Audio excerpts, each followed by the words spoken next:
the outlaw era of the Miami Grand Prix.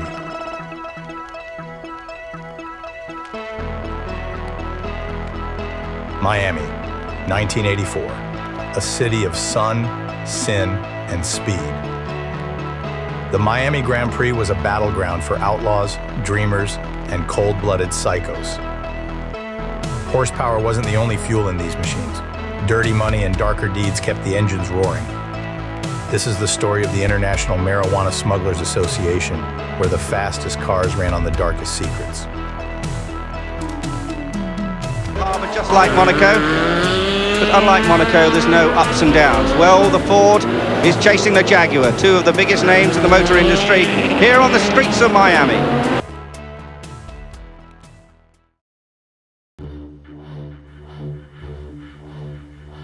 It all started in Miami at the Grand Prix in late February. 20-year-old Rosario Gonzalez, working as a model handing out promotional material, disappears on Sunday, February 26th. February 26th, 1984. The Miami Grand Prix roars through downtown. The air's heavy with exhaust, ambition, and danger. Rosario Gonzalez, 20, an aspiring model with dreams bigger than the Florida sky, works a temp gig handing out aspirin samples for a pharmaceutical company. By noon, she's gone. Witnesses saw her leave the track between 12 noon and 1 p.m. with a white man in his 30s. Her blue 1980 Oldsmobile Cutlass was found abandoned near DuPont Plaza. Her name became a ghost story, tied to a monster behind the wheel. Christopher Wilder, born in Australia, living large in a Boynton Beach mansion. He raced a Porsche 911 in the IMSA GTU class, but his real sport was predation. In 1980, Wilder pleaded guilty to attempted sexual battery on a 17-year-old girl in Palm Beach County, receiving 5 years probation. That same year, while visiting Australia, he was charged with kidnapping and sexually assaulting two 15-year-old girls. His parents posted bail, and he returned to the U.S., promising to face trial in April 1984. He never did. By 84, he was a predator in plain sight, luring women with fake modeling gigs. Rosario, who'd competed in the Miss Florida pageant, was likely one of his victims. Her body was never found, her case still unsolved. A week later, 23-year-old Beth Kenyon of Coral Gables vanishes. Kenyon used to date Wilder. From there, the trail of terror of Christopher Wilder begins to emerge as beautiful young women start to disappear from coast to coast. The FBI released a map of Christopher Wilder's 8,000-mile odyssey tonight, showing 36 separate events: sightings, abductions, murders, or bodies found. The manhunt ended in the tiny town of Colebrook, New Hampshire, just 25 miles south of the Canadian border. 39-year-old Christopher Wilder, the most wanted fugitive in the nation, stopped at this gas station in the center of town. Police say Wilder had left his car and was returning when two plainclothes state troopers approached after recognizing the automobile from police bulletins. They called to Wilder with no response. He then started to run to the Firebird, lunging into the passenger seat. Trooper Leo Jellison saw Wilder grab for a .357 Magnum in the glove compartment.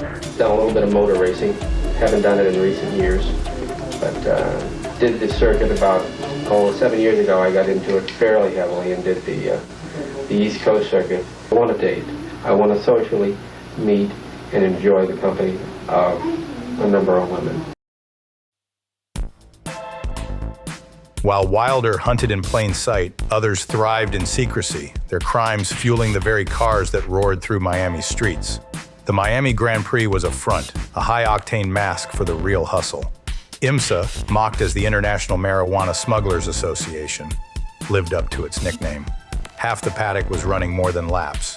Randy Lanier, the '84 Camel GT champ, was the poster boy. Being involved in the black market, the underground of smuggling, that's a lot of stress, especially when you go down to Colombia and South America. But I was in my 30s and I was kind of full of it, adrenaline seeker type guy. Well, I think all the factory team drivers and so forth probably did have an idea.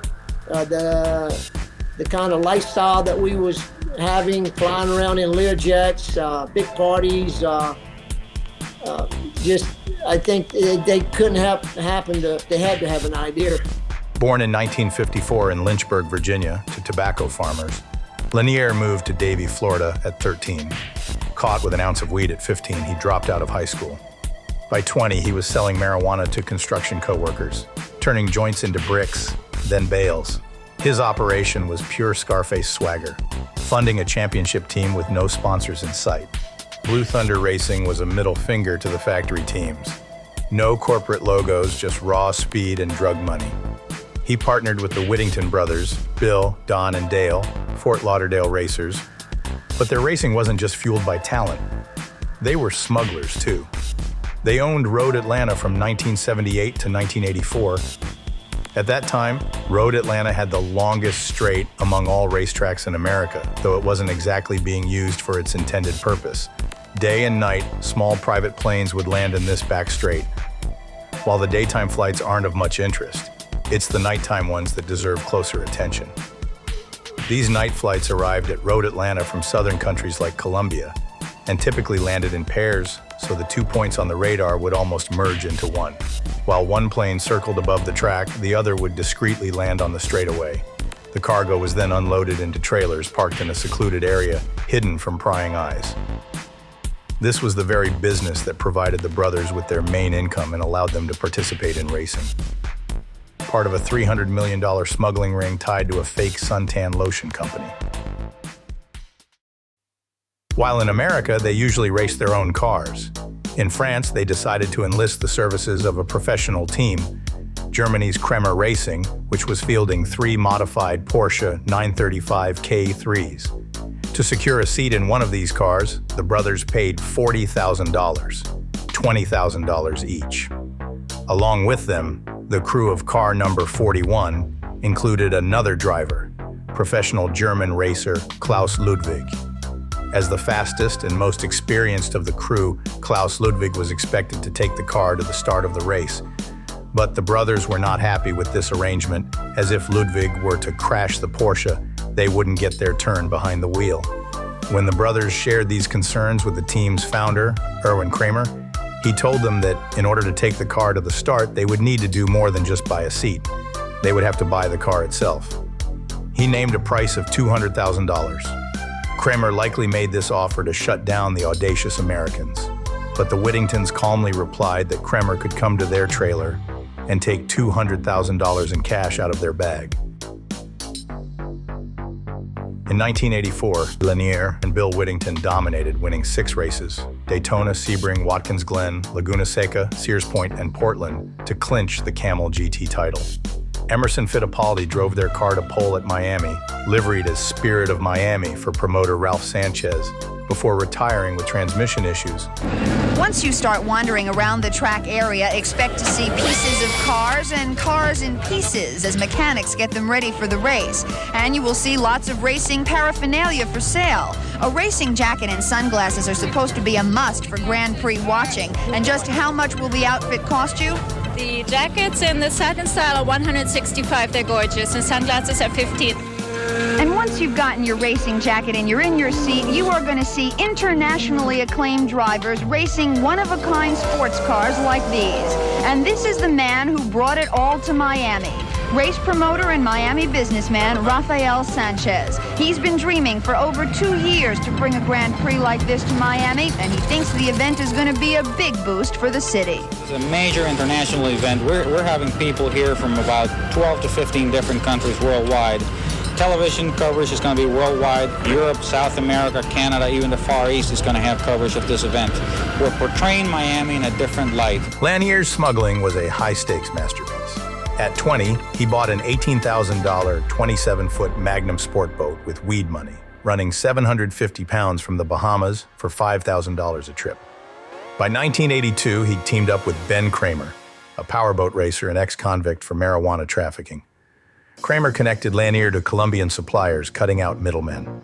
In one 1982 deal, they moved 15,000 pounds of marijuana from a ship in the Atlantic to Zodiac inflatables, then to vans via human chains off Melbourne, Florida. The haul netted $4.5 million overnight. By 84, Lanier's operation handled up to 165,000 pounds per shipment, using a 65-foot trawler, tugboats, and a barge with hollow ballast tanks. The cash, hundreds of millions, bought engines, tires, and a shot at glory. Lanier's cover, a jet ski rental business, couldn't explain his wealth. He owned shopping centers, restaurants, and classic cars, all later seized. The FBI started investigating in 1984 when Ford reps, not agents, approached him about joining their factory team. A missed chance to go legit. In March 1986, Bill Whittington was arrested for tax evasion, fraud, and smuggling $73 million in marijuana. Don was charged as an investor. Lanier's name surfaced in the press. That May, Lanier ran the Indy 500 for Arciero Racing, finishing 10th, setting a rookie qualifying record of 209.964 miles per hour and earning Rookie of the Year honors. An Illinois dealer, Ronald Harris Ball, Lanier's brother-in-law, was caught and named Lanier.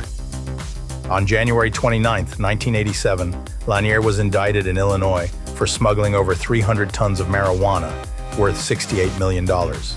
He fled Puerto Rico, Monte Carlo, Antigua, until arrested fishing on October 26, 1987. On October 4, 1988, Lanier and Kramer received life sentences without parole under the continuing criminal enterprise statute. The Whittingtons pleaded guilty in March 1986. Bill got 15 years, serving 4. Don got 18 months. They forfeited $7 million, including their Le Mans Porsche. Lanier served 26 years, released on October 15, 2014, likely due to evolving marijuana laws, though details are sealed. He took a job at a classic car museum and later worked as a health technician in Davie.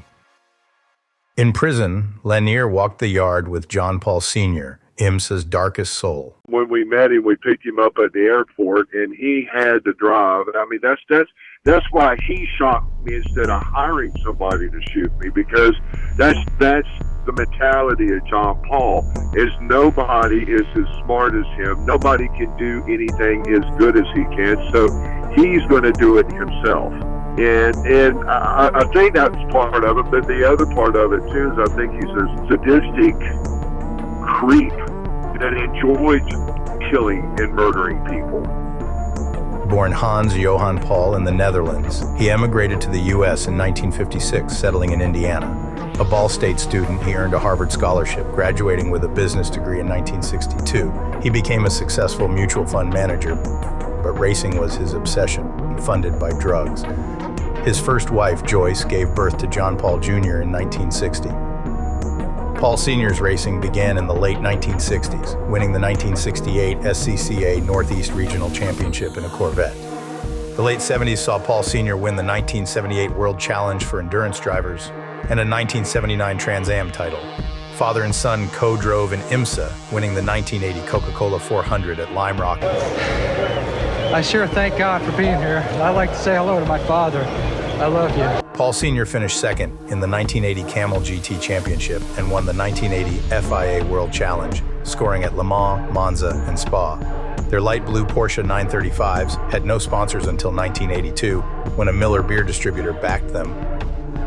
In January 1979, Paul Sr. was caught with $10,000 and 1,500 pounds of marijuana in Louisiana, pleading guilty to possession for a $32,000 fine and 3 years probation. By 1983, he was paranoid about associate Stephen Carson, a smuggler who'd worked one trip with him.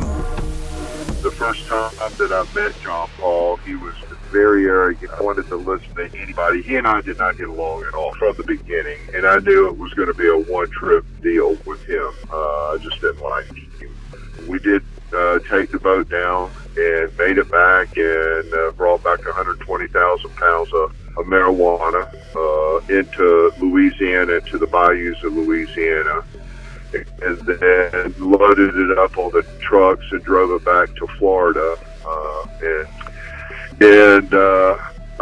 After that, I didn't want to do any more trips with John Paul, but when I did these trips with John, Paul, and David, part of my deal was I got X amount of money for bringing the pot back, but if something happened and we got busted, as long as I kept my mouth shut and I didn't rat them out, they would pay for my attorney, my bond, They would help me out if I went to jail with my bills, and would help me get started in life. The feds found the boat, and they knew what we had done, and they started beating on my door, trying to get me to talk and testify about what was going on.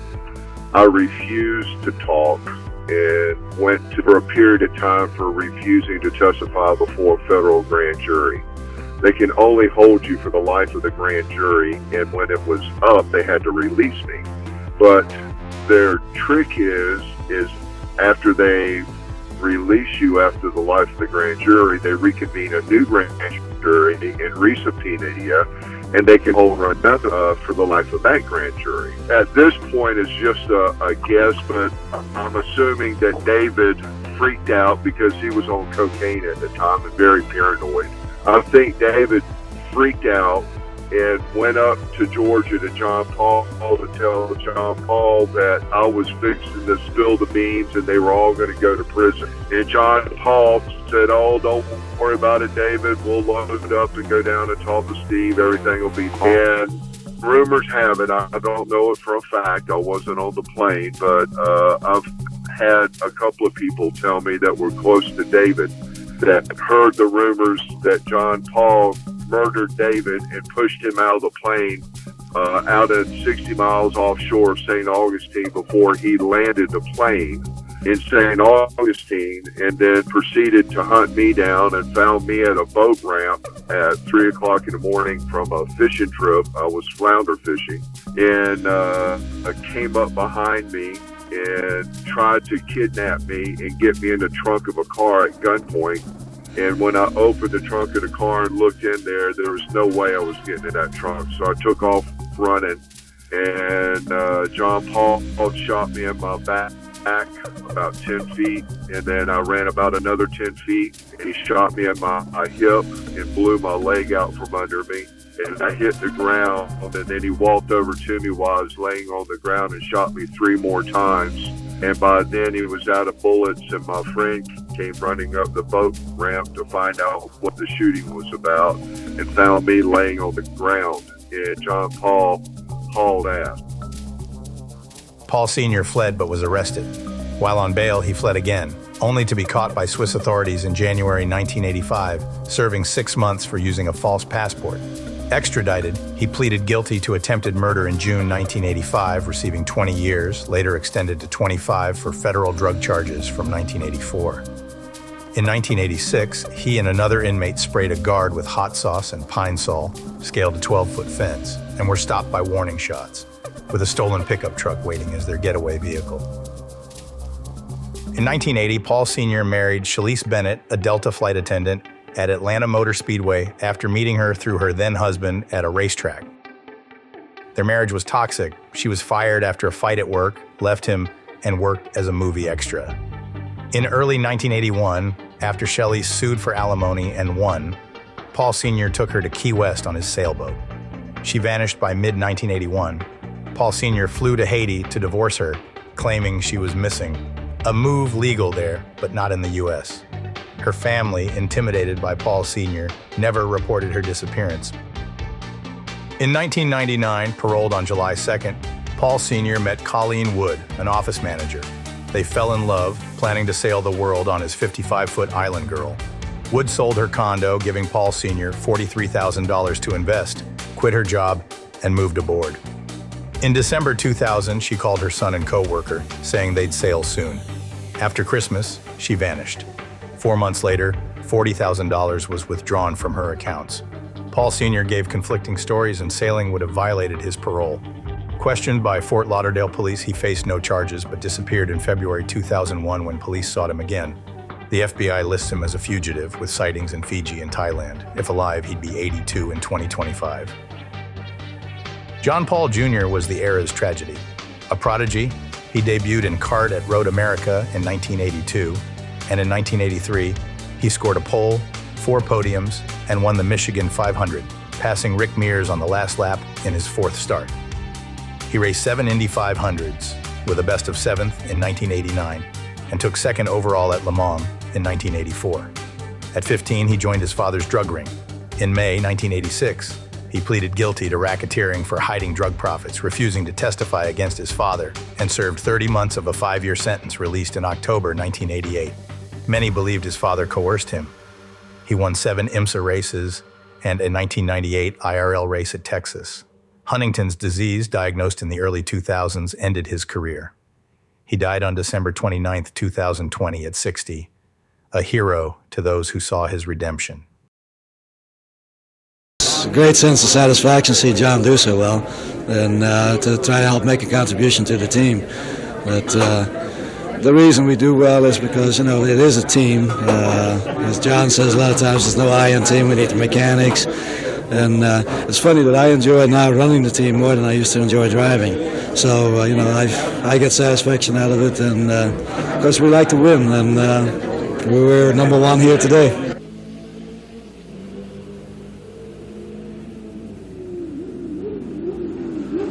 It's a little bit bumpy and the track is very narrow, but a lot of the racetracks that we race on have that problem. I think Miami in general has done a very good job with the track. Everything ran very smoothly, which is amazing in itself. The new part of the course over there near the railroad tracks has some gravel on it, and the gravel gets thrown out onto the track when the cars go over it. But other than that, it's a very nice place. It's very fun to drive on. It's one of the very few places where you can drive through the streets and not get arrested.